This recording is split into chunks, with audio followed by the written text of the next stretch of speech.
Aloha, Namaste, Jai Shri Krishna. Thank you so much, Samir, for your kind introduction. I want to thank all of you for making the time to come and join us this morning as we kick off this day of critical and constructive dialogue. It's great for me to be back here in India. It's been too long, but it's always such a wonderful and warm experience knowing the rich history of this country and the vibrant democracy that really serves as the foundation for the special bond that has long existed between our two countries. I wanted to start our conversation today by greeting you with aloha and namaste, because contrary to popular belief, these words are not just greetings. They actually both have a very deep spiritual, powerful meaning that for me personally have been at the core and heart of my life and are what I hope will inspire meaningful dialogue and conversations here at Ricina. When we greet each other with aloha and namaste, what it really means is I'm coming to you and greeting you with respect. It is a recognition of the eternal divine spirit that exists within each of our hearts. And it's a reminder that we are all connected, that we are all children of God, regardless of our race or religion, ethnicity, politics, our background, where we come from, our status in society. By greeting us in this manner, we are opening the door to have a much more meaningful and deeper exchange that gets past the divisiveness and the partisanship that too often poisons the conversations that we have. It's a critical reminder that what we share in common is far more powerful than that which sets us apart. It's great to be back here in India, and I especially want to thank Prime Minister Modi for the invitation to come here to get together with new friends, to greet old friends here from across the Indo-Pacific region and from around the world. I leave right after our dialogue here to head back to Washington, D.C., but it's been a constructive few days where I've been engaging with our Indian counterparts, working to continue to build off of the momentum that was created by President Trump and Prime Minister Modi's joint statement issued in Washington, D.C. after their Oval Office meeting. The partnership between our two countries has been strong for decades, and under the leadership of Trump and Prime Minister Modi, and rooted in our shared values of peace and freedom, security and prosperity, I'm confident that this partnership and friendship between our two nations and our leaders will continue to grow and strengthen. I'm grateful to be here with all of you because these gatherings are so important, because they give us the opportunity to come together and actually engage in direct dialogue and conversation around some of the most timely and pressing issues that face us all. The theme of this conference couldn't be better: people, peace, and planet, highlighting these fundamental aspirations that unite us. It's the foundation that prosperity, security, and freedom rest. If we are not at peace, we cannot be truly prosperous, secure, or free. And so today, our actions, our dialogue, the reaffirmation of our commitments to these principles, to one another and our partnerships, and our shared vision for the future provide us with the opportunity to build more meaningful relationships and work together as we leave this conference towards the interests of the people, to protect our planet and to further the cause of peace. I'm a child of the Pacific. I was born and raised, first born in American Samoa, raised in Hawaii. I've spent a lot of time throughout my life traveling throughout the Indo-Pacific and working in many different countries. So I'm very familiar with the rich and beautiful cultures, the kindness and hospitality that I've experienced everywhere I've gone, and the rich history within each country that leads to a better understanding of the nuance and complexities that exist within these countries, but also within the relationships in the region. It's a vast and critical region that's not just a geographic space, it is the geopolitical center of gravity for the 21st century. So ensuring peace and stability here is essential to our collective security, our objective of economic prosperity, and our ability to work together to take on the great challenges of our time. And we must tackle these challenges together. Our ability to do so as nations, as leaders, as people is critical towards achieving our collective goals. Unfortunately, we live in a time where war and conflict is being waged on many fronts around the world. The Bulletin of Atomic Scientists, founded in 1945 by Albert Einstein and Oppenheimer, has declared the doomsday clock to be 89 seconds to midnight, closer to the brink of nuclear catastrophe than ever before. So your focus again on peace, people, and planet is timely. It is times like this that call on leaders to stand up for these interests that affect us all and will affect generations who will follow. Unfortunately, as we've seen throughout history, simply calling for peace too often invokes attacks and smears.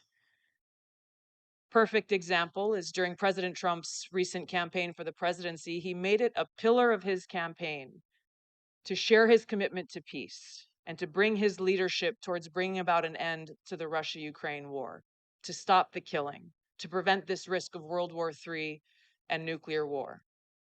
And for this commitment, he was attacked relentlessly, not only by his political opponents and legacy media in our own country, but even by those abroad. Despite these attacks and smear campaigns, the American people voted overwhelmingly for him to return to the White House and delivered a very clear message and mandate for peace, which he is carrying out as we gather here today. Now, these goals cannot be achieved by any one person or one nation alone. Our ability to make progress toward a peaceful, secure, free, and prosperous society must be done together, and it begins with us. Now, I want to share with you a few excerpts from one of the most powerful speeches that I've heard in my life that was delivered by President John F. Kennedy at American University in 1963 on this topic of peace. He said, quote, "First, we must examine our attitude toward peace itself. Too many of us think it is impossible. Too many think it is unreal. But that is a dangerous defeatist belief.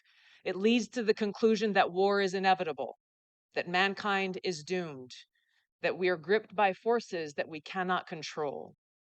We need not accept that view. Our problems are man-made, therefore they can be solved by man."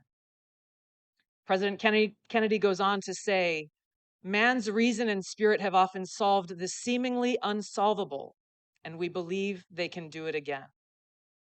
He says, "I'm not referring to the absolute infinite concept of peace and goodwill of which some fantasies and fanatics dream. Let us focus instead on a more practical and attainable peace, based on a series of concrete actions and effective agreements which are in the interest of all concerned. There is no single simple key to this peace, no grand or magic formula to be adopted by one or two powers. Genuine peace must be the product of many nations, the sum of many acts. It must be dynamic, not static, changing to meet the challenge of each new generation. With such a peace, there will still be quarrels and conflicting interests, as there are within families and nations.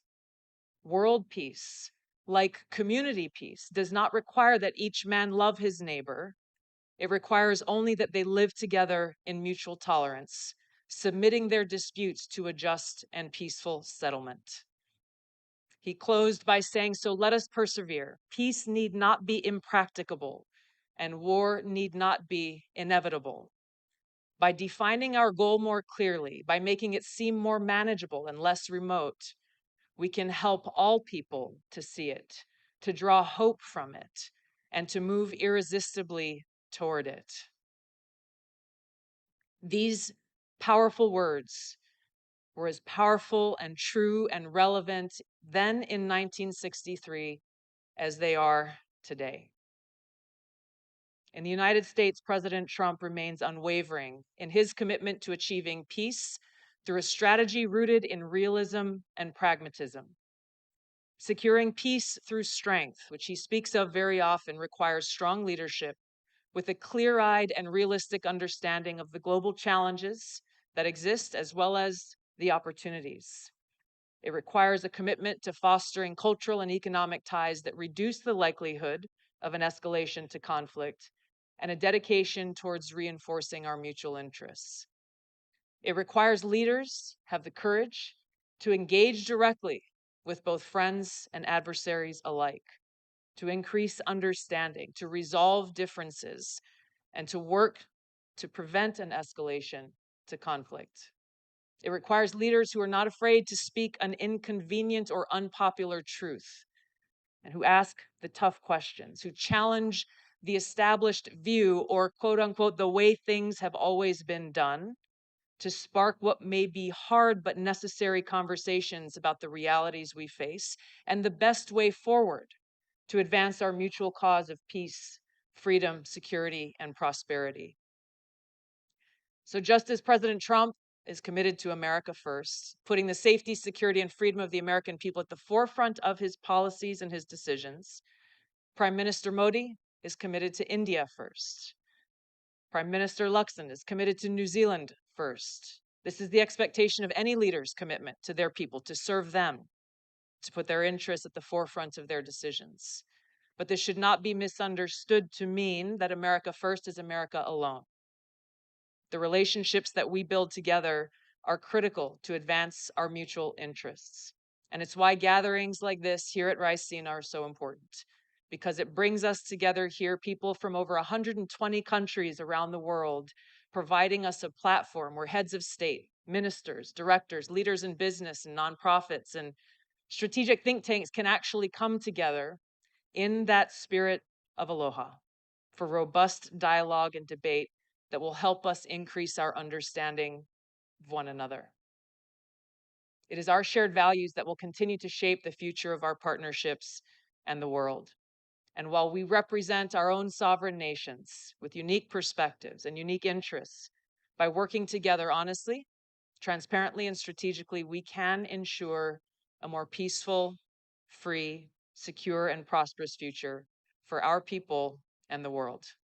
Thank you so much. Aloha. Jai Shri Krishna.